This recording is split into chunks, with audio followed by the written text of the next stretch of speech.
Hi everyone, it's Rosie. So I'm home from my 5-month mission trip. So I've been in Mirabel in the French Alps, serving a Christian charity called Altitude Mission. So Altitude Mission's 4 areas of ministry that I've been heavily involved in as an altituder is church.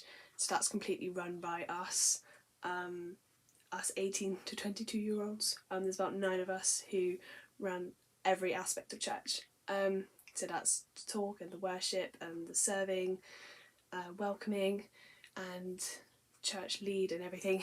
It was all planned and run by us. And then we have ski angeling, which is where we go to 2 alpine paths on the mountain, and we called Folie Douce and Rompois, and we basically help people find their skis. We'll help them, direct them basically to get down the mountain safely, because often they're really tired from a day of skiing or they've drunk too much. So basically direct them to a safe slope to go down, because there's 3 very dangerous slopes from the top, and obviously they're more dangerous if you're in a lesser fit state. Or we will direct them to the bubble car that goes down to the bottom of the mountain. So we do that through carrying their skis up for them. And it's basically a lovely opportunity where we can speak to people and tell them about Jesus and just love them in that way. So our 3rd area is our open house nights. So on a Wednesday we'd give out free beers and burgers at our chalet. Often we'd have about 80-90 people coming to that, which is amazing. We also have a curry night on a Thursday, which we established about halfway through the season, and it's more of like, that's more of a sit down meal, but that was really lovely to have people that couldn't come to a Wednesday could come on a Thursday. Yes, and our 4th area is our refuge beds. So basically we have beds that people can stay, mostly seasonaires that may have lost their jobs suddenly, or are in awful accommodation, can stay with us for free with free food and meal and everything. And actually by the end of the season we had quite a lot of seasonaires that had suddenly lost their jobs could come and stay with us, and they were so grateful for that, and it was amazing being able to provide that for them. So I've been in a very busy changing community, which often is about 28 people in the chalet, at capacity of about 35 plus with our guests, and then obviously plus anyone that comes down for dinner, which we often invited lots of people around. So we have about 40 people for dinner quite often. So I've learned to live in a lot of people. So I've learned a lot through that, through serving, even if I'm tired or burnt out, or I've done it every time. I did it yesterday, or I'm doing it again today.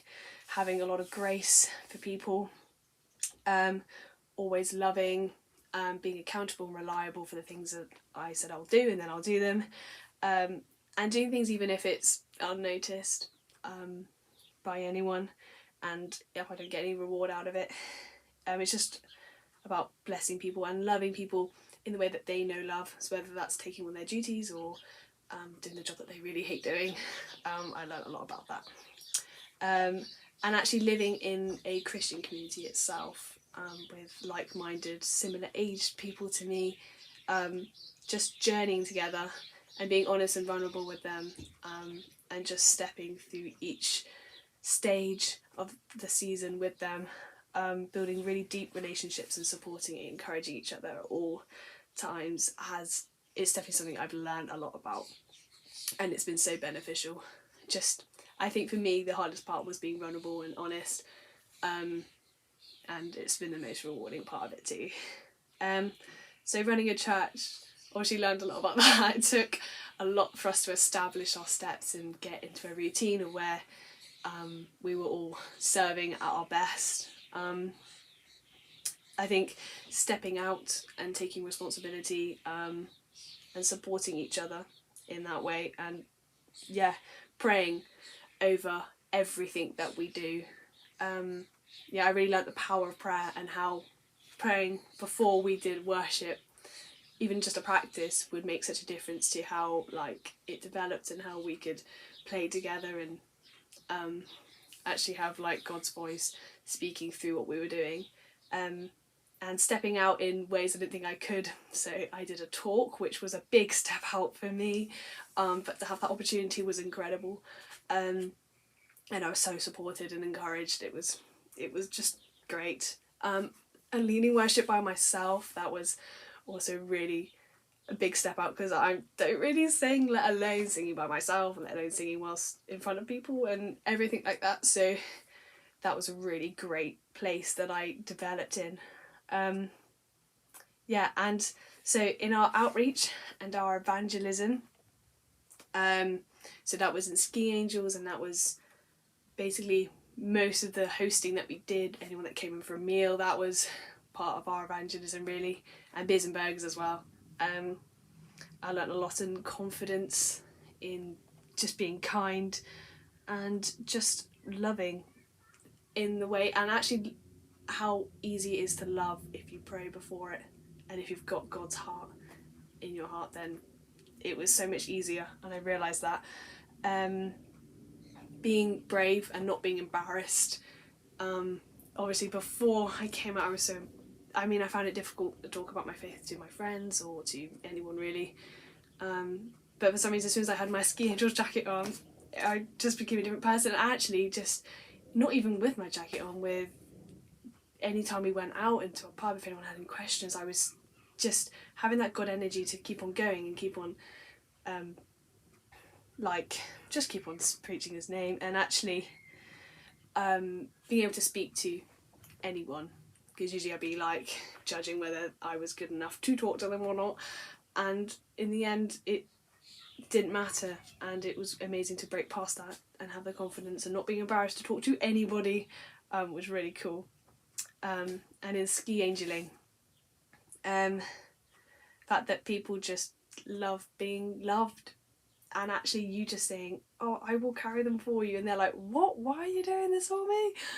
And actually just doing it, and they were just so blown away by that. You didn't even have to, I didn't even have to say anything, just the pure action of doing it and helping them in that place was so great. And realising that they knew they weren't going to be judged was a big thing as well, I think, because often Christians can be viewed as people that are going to judge people, and particularly people that are drunk too much on a mountain and may have lost their children or something like that, which happened scarily often actually. We always found their children again, but not judging them and having so much grace and patience, a lot of patience. Just a lot of patience, and God will always sustain throughout the whole shift, because it was a very long shift, a Ski Angel shift. It was from 4 until, probably won't get back until 8:45, so it's actually a very long time to be constantly talking to people, constantly walking and sludging through snow and carrying stuff, and it could be really quite physically draining. But I always found whenever I was carrying my own skis up a slope, I'd be really tired and be like, oh, this is taking ages. Whereas if I was carrying someone else's whilst talking to them, it just wouldn't ever feel tiring. And even though I'd done it like 5 times, gone up the same slope with more skis or 2 sets or whatever in deep snow, I just wouldn't notice it as much. So yeah, and it was actually really great that the people that we met ski angeling, we'd often see the next day, and they'd be like, oh, you saved my friend, or like, oh, I saw you yesterday, you helped me really much, thank you so much. Because actually in the end we can end up saving a lot of lives. There was a boy we found in a river, obviously a almost frozen river, probably just above freezing, and we found him as he was trying to ski down, and he probably wouldn't have survived if we hadn't found him, and he was so grateful. And we saw him a lot actually that season, again and again, and he was just extremely grateful.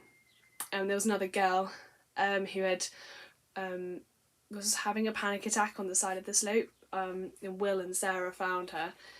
She was with her brother, and he was like, no, it's fine, she's fine and everything, and we could tell she obviously wasn't fine. So they were just sending up arrow prayers, being like, pray this girl's okay, like, calm her down, Lord, bring peace and stuff. And as soon as they did, it was instant. She was suddenly calm, and they could help her down and ski down with her, and it was amazing, because actually it's a very stressful situation to be nervous and be stuck on a mountain knowing the only way to get down is you to get down, and it can be really daunting and scary. So the fact that they could be there and they found her was such a blessing to her. So we've had some really incredible experiences. I think the ones that I would say are my highlights are probably getting baptised. That was beautiful. I think there was about 4 of us that got baptised, and it was really murky and grey when we got to the lake. Really dark, you couldn't really see anything around it, all you could see was the water. And after the 4th person, Katie, got baptised, the sun came out straight away, and you could see the beautiful green and the blue and the mountain behind. And I know it always sounds really cringy, but like, it was really amazing. And God obviously went, ah! But it was really cool, really cool. And it was just beautiful. Freezing lake, but absolutely beautiful, magical moment. So I would probably also say our evening worship. There was one certain evening worship. So it was on a Thursday, because we have worship on a Tuesday and a Thursday, and we sort of alternate who does it. And we did one, and we decided to do it in a round. So we had the piano, guitars, and singing in the middle. So we went Maverick City style.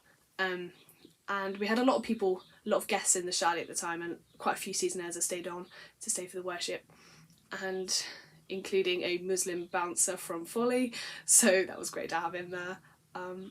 And the joy and the energy in the room, everyone was dancing, there was just shouting, and everyone just felt so free, and I've never experienced that joy of the Holy Spirit before. I've had it in like an emotional sense, but I've never had it in that electric joy where my hands just went crazy. I don't really know what happened, but it was, that was probably one of the best feelings. And I think another one, I was also being prayed over. So one of our guests did a Holy Spirit session. That sounds a bit weird, but as in, like, he was speaking tongues over us and prayed for each of us individually, and he asked me to play during that. And after that, like, it was just incredible, because we just became so bold, and everything just went crazy. And I know you, like, reading in Acts and stuff, seeing how they received the Spirit and then they went out boldly and preached the gospel and saw incredible miracles, and that's exactly what happened with us. So it happened around January time, and after that that's when, like, we had loads of people around for dinner all the time. The Holy Spirit was working, we were doing healings, there was Ski Angels was, like, I think the borders had just sort of opened as well, so like there was loads of people, and we were ministering to so many people and praying for people, and it just was incredible. And church, it just clicked, and we were doing incredible services, and it was fantastic. I remember I prayed for this lady's knee at Ski Angels, and I was helping her carry her skis up, and she said, oh, my knee's sort of hurting, and I was like, oh, okay, could I pray for it? And she was like, what? I was like, no, could I pray for it? And she went, okay. So I did. This was the first time I'd ever prayed for healing before. And when I finished, she was in floods of tears, and I was like, how's your knee? And she was crying so much she couldn't say, but I was like, I don't know if I actually healed her knee, I'm not sure what happened, but I think she obviously experienced the Holy Spirit, and she was so touched, and I think I felt really blessed to be able to be part of that. That was really amazing. And obviously we had some really funny times too. I don't really remember a day where I haven't laughed constantly. It's just so much joy and light in that place.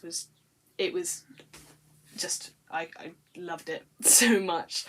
I remember we did a boot pack. We went up one of the mountains called Loz. We decided to do it the night before, and we were like, oh, let's just see the sunrise. So we decided to climb up in the dark at like 2 a.m.